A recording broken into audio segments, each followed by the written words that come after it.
A teenage boy told me he knows who burned the house down, and it wasn't an accident. I still hear the way his voice cracked on the word accident, like the lie had been living in his throat for weeks and finally tore its way out. He was standing, not kneeling, hoodie soaked from the rain, hands buried so deep in the front pocket I thought he might be holding a knife on himself. The confessional smelled like wet cotton and fear. I'd never seen him before, but he knew exactly which side to enter, pulled the door until it was almost closed, and let those words fall into the dark like stones down a well. I didn't speak right away. You learn to let the silence do some of the work. He started breathing fast, shallow, the way people do when they're deciding whether to jump or turn back. Then he whispered his name. Ethan Moore, 17 next month, lives in the Pine Ridge trailer park with his mom who works nights at the nursing home. Dad gone since he was 6. School says he's one suspension away from expulsion. He ran with a crew that called themselves the Night Crawlers, mostly kids breaking into empty houses and tagging overpasses. Harmless, he thought, until it was.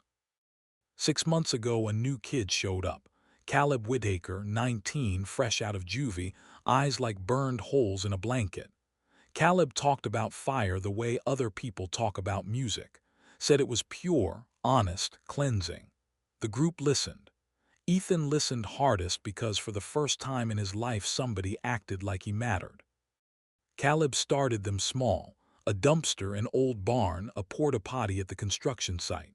Each time the sirens came faster, the flames higher, the highs stronger. Ethan told himself it was just property. Nobody got hurt. Then Caleb fixated on the big blue Victorian on Sycamore Lane. Landlord had evicted Caleb's aunt last winter. She died in a motel fire escape of a cheap motel. Caleb said the house was cursed, said burning it would balance the books, said nobody lived there anymore anyway. Another lie. Night of October 14, it was pouring. Caleb passed around peach vodka in a plastic bottle, told the plan like it was a tick-tock challenge, kicked the back door, dumped 2 cans of lawnmower gas, light bounce. Ethan held the flashlight while Caleb poured. The smell hit him like gasoline always does, sweet, dizzying, final. Caleb handed him the box of matches and said, "Your turn to level up, little bro." Ethan says he froze, just stood there while rain hissed on the porch boards. Caleb laughed, called him a name I won't repeat, snatched the matches, struck one, flicked it. The fire didn't climb, it exploded. They ran. Ethan looked back once and saw orange light pouring out the windows like blood. Heard a scream from the second floor that wasn't the flames. Next morning the news said Maria Delgado, 68, and her grandson Jaden Morales, 3 years old, died of smoke inhalation. Fire marshal called it faulty wiring within 10 days. Case closed. But Ethan couldn't close it. He saw Jaden's face every night. The photo they kept running on TV, chubby cheeks, Spider-Man pajamas, gap-toothed grin.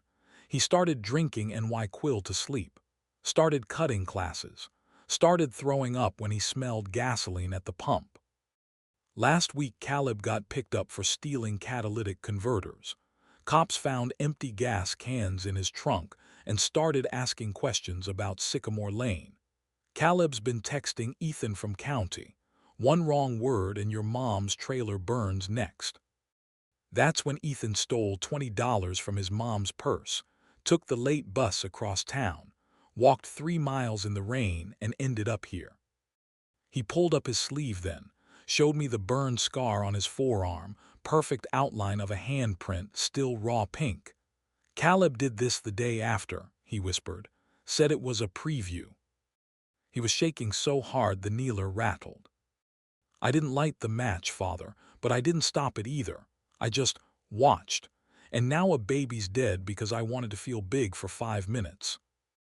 I asked if he was in immediate danger. He shrugged like it didn't matter. Caleb's cousins ride past our trailer every night, slow. They know what that means. I asked why he came to confession instead of the police. Because you can't tell, he said. And because I'm scared if I walk into that station they'll lock me up and throw away the key. And maybe they should. But I'm more scared of what happens if I don't say anything and Caleb gets out and finishes what he started. He looked at me then, eyes finally visible under the hood, bloodshot, too old for his face. Is there absolution for cowards, Father? For kids who stand there and let the world burn? I didn't have an answer, not a clean one. I told him the seal is absolute, that whatever he told me stayed here, but that silence has weight and sometimes it crushes the person carrying it. He nodded like he already felt the ribs cracking. Then he asked if he could just sit here a minute, not pray, just sit. I said yes. We sat in the dark with the rain and the red lamp, and the smell of fear until the church clock struck 8. When he stood to leave, he paused at the door. If I go to the cops, will you come with me? I don't want to do it alone. I told him I would. He left the hoodie on the kneeler, walked out in just a wet t-shirt like he was already colder inside than out. I picked up the hoodie, still warm, smelled like teenage boy and gasoline ghosts. I've been sitting here ever since. Because tomorrow morning, I have to walk a 17-year-old boy into the police station and watch him trade his life for the truth. And I have to pray that truth is enough to keep him breathing. Because the alternative is letting a grandmother and a 3-year-old stay dead without justice, and letting the fire keep burning in whatever's left of that boy's soul. Lord have mercy. I don't know if I'm ready for tomorrow. But he is. And that's going to have to be enough. I was in the sacristy vesting for 7:30 Mass when I heard the side door creak. Footsteps fast, then the confessional door slam. I thought it was Mrs. Kowalski early for her rosary, but when I peeked out it was Ethan, same wet t-shirt, face gray like he hadn't slept. He was pacing the penitent's side like a caged animal, hoodie clutched in his hands like a life jacket. I stepped in on the priest's side, slid the panel open. He jumped. I couldn't go home, he whispered. Caleb's cousin was parked outside the trailer when the bus dropped me off, just sitting there, engine running, lights off. I asked if he'd eaten. Stupid question, he shook his head. I went to the rectory, made him toast and instant coffee. He sat at the kitchen table picking crusts apart, eyes darting to the window every 10 seconds. When I set the plate down, he flinched like I might hit him. We didn't talk about the fire yet. I just let him be in a room that didn't smell like gasoline or fear. After 20 minutes, the shaking slowed. Then he said, I'm ready, but I need you to come with me. I don't trust myself to walk in alone. I called Father Miguel next door, told him I had a pastoral emergency and couldn't say Mass. He didn't ask questions, just said he'd cover. 8:22 a.m. we walked into the police station. Small town, so the lobby still had the same fake Christmas tree from 2018 and the coffee pot that tastes like burnt rubber. Desk sergeant looked up, recognized me, smiled, then saw Ethan's face and the kid looked like death walking. Ethan froze in the doorway. I put a hand on his shoulder, light, steady. He took one breath, then another, then walked to the counter. My name is Ethan Moore. I have information about the Sycamore Lane fire. I was there. The sergeant's face changed. He picked up the phone, said 2 words, "Get Detective Ramos." They put us in a room with yellow walls and a camera in the corner. Ethan asked if I could stay. Detective Ramos, mid-40s, tired eyes, kind voice, said family or clergy could sit in for juveniles. I stayed. Ethan told everything. Same story as last night, but slower, with details he hadn't given me in the dark. How many cans, exact time, what Caleb was wearing, the scream from the upstairs window that sounded like a woman calling a name. Jaden, Jaden, over and over until it cut off. He cried twice, once when he described the porch exploding, again when he admitted he ran. Ramos recorded it all, asked gentle questions, didn't raise his voice once. When Ethan finished, there were 43 minutes of tape, and a boy who looked like he'd lost 20 pounds in an hour. Ramos leaned forward. Ethan, you understand you're admitting to serious crimes here. Arson, felony, murder. Ethan nodded before he finished. I know. They called his mom.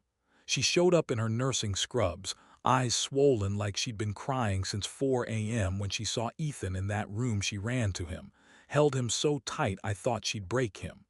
Didn't say a word, just rocked him like he was 5 again. They arrested him at 11:07 a.m. Juvenile, so no cuffs in front of mom, but still read him his rights. He looked back at me once, eyes terrified but clear. I nodded. He nodded back. They took him to county detention for processing. Mom followed in her car. I followed in mine. Afternoon was paperwork, phone calls, panic attacks in hallways. Public defender showed up, young, sharp, named Ms. Patel, said she'd seen the footage from the lobby camera, said Ethan walking involuntarily with a priest was about the best mitigating factor she'd ever walked into a case with. She asked for a deal, testify against Caleb, full cooperation, and they'd charge him as accessory after the fact, recommend probation and counseling instead of prison. DA hadn't decided yet. 5:40 p.m. they let me see him in a holding room. Orange jumpsuit already, too big, sleeves swallowing his hands. He looked 12. I thought I'd feel better, he said, but I just feel empty. I told him that's what truth does sometimes. Scoops you out so something clean can grow. He asked if God hates him. I told him God's in the business of loving prodigals, not hating them. He cried again, quieter this time. They moved him to the juvenile facility that night. Mom allowed one hug through the bars. I gave him a rosary, plastic beads, detention approved. He clutched it like it might burn him too. I drove home at midnight. Church dark, rectory colder than usual. I sat in the confessional again, same side as last night, and tried to pray. Couldn't. Just kept seeing Jaden's face from the newspaper photo and Ethan's face when they closed the door. Next morning the news broke. Teen confesses involvement in fatal Sycamore fire. They blurred his face in the mugshot, thank God. Town exploded. Half calling him a monster, half calling him a hero for coming forward. Parish WhatsApp lit up like Christmas, people asking if it was true their priest brought in an arsonist. I didn't answer any of them. 3 days later, Caleb's cousins firebombed Ethan's mom's trailer. Nobody hurt, she was at work, but the place is gone. Gone. Melted siding, black windows, family photos turned to ash. Police called it retaliation. Arrested 2 of them same day. Ethan found out in detention. Didn't cry this time. Just stared at the wall for hours, Ms. Patel said. I visited every day the rules allowed. Brought books, drawing pads. He used to sketch before everything went dark. He filled pages with flames, then started drawing Jaden from memory. Same round face, but older now, like the kid was waiting for him somewhere. 2 weeks after the confession, the DA offered the deal. Ethan pleads to involuntary manslaughter, testifies against Caleb, 5 years probation, 1,000 hours community service, mandatory therapy, restitution fund for the Delgado family. No detention after turning 18 if he stays clean. He took it before his mom could even finish reading the paperwork.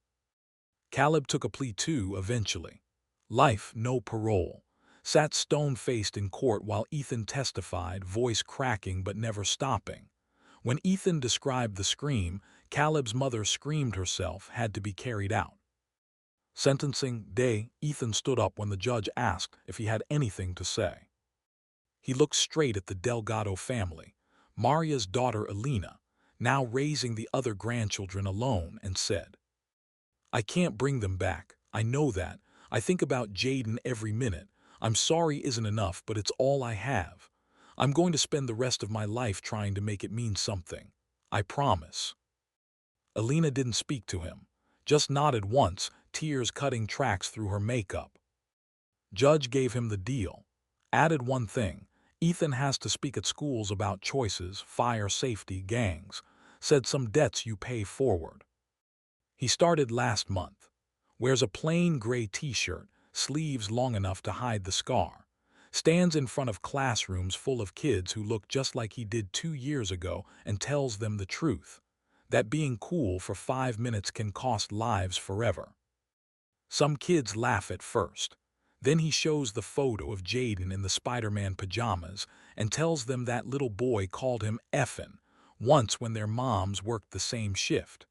The room always goes quiet then. He lives with his mom in a 2-bedroom apartment the church helped pay the deposit on. Works nights stocking shelves at the 24-hour grocery, days doing the court-ordered talks. Saves every penny for the restitution fund. I see him every Sunday now. Back pew, no hoodie. He receives communion like a man who knows exactly how much it cost. Last week after Mass, he waited until the church emptied. "Father," he said, "I still dream about the fire, but now Jaden's not screaming anymore. He's just standing there, watching, like he's waiting to see what I do next." I asked if that scares him. He thought about it. "No," he said, "it keeps me awake. Awake is good." He's 18 in 3 weeks, wants to be confirmed. Picked St. Maximilian Kolb as his patron, the priest who gave his life for someone else in Auschwitz. Said he figures if God can use a Nazi prison camp for redemption, maybe he can use a trailer park kid who stood by while a house burned. I told him I'd bet on it. Tonight the church is quiet again. Rain finally stopped. I'm sitting in the confessional, same side, same dark. Only this time, I'm not afraid of tomorrow. Because a boy who once carried a matchbook full of death now carries a rosary worn smooth from use. And somewhere, Maria Delgado's daughter told the local paper that every time Ethan speaks at a school, a little more of the smoke clears. Justice didn't bring her mother or nephew back. But truth gave them a name again. And maybe, just maybe, that's the first spark of something like peace. Lord, you take the worst things we do, and you make testimonies out of them. Thank you for not giving up on that boy. Thank you for not letting the fire have the last word. November 21, 2025, exactly 5 years to T.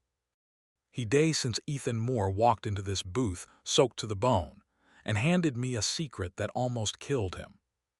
I'm retired now mostly. Live in the little apartment over the parish hall, say the 7:30 Mass when Father Miguel lets me have on Tuesdays and Thursdays because the old folks still ask for the real Father John. My knees sound like popcorn when I genuflect, but I still hear confessions Saturday evenings. Old habit. Some things you don't retire from. Ethan came to see me this afternoon. Walked in wearing a button-down shirt and tie, hair cut short, no hoodie in sight. 22 years old and looks 30, but in the good way. Eyes clear, shoulders square, the kind of face that's been through the furnace and came out tempered instead of broken.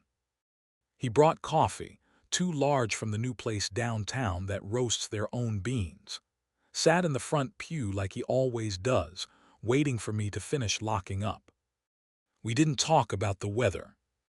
He started with the update I already half knew from the parish prayer chain. He's engaged. Girl named Rosa he met at the fire safety training of all places. She's a paramedic, 24, laughs loud, has Jaden's same round cheeks in photographs. They're getting married next spring in this church. He asked if I'd do the honors. I said try and stop me. Then he told me the rest. He finished his court-ordered 1,000 hours 2 years ago. Kept going anyway. Started a nonprofit called Second Spark. Teaches fire safety in low-income apartments. Installs free smoke detectors. Runs after-school programs for at-risk kids. They've put detectors in 412 homes so far. Saved 3 lives last year when a space heater caught in the Rivera place. Ethan got there first with the extinguisher he keeps in his truck now. He got his associates in fire science last May.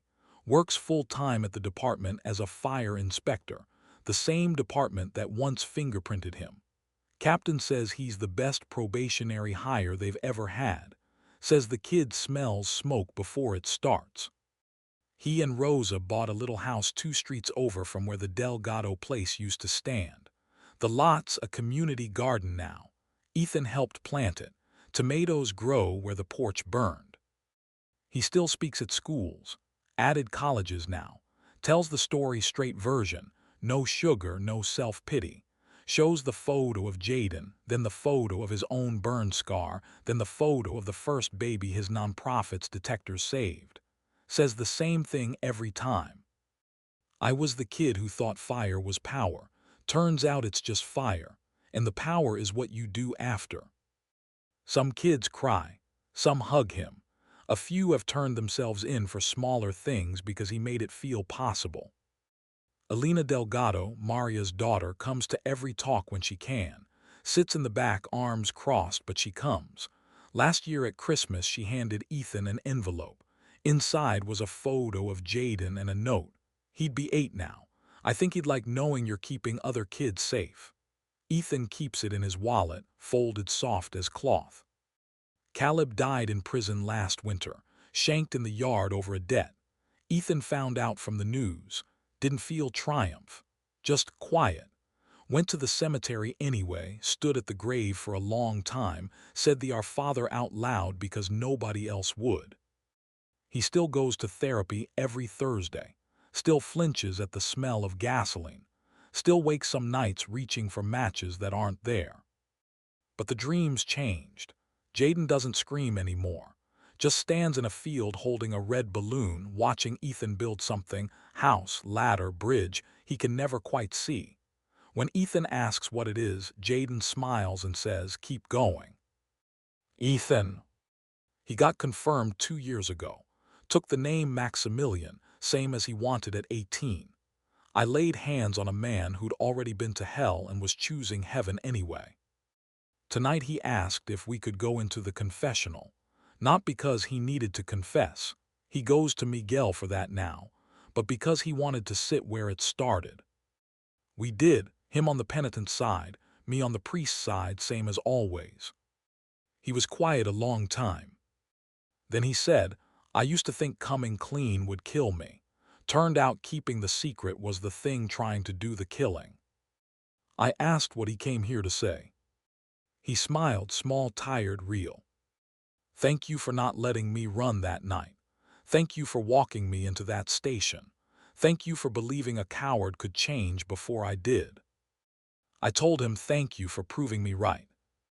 He pulled something from his pocket, a smoke detector, brand new, still in the package.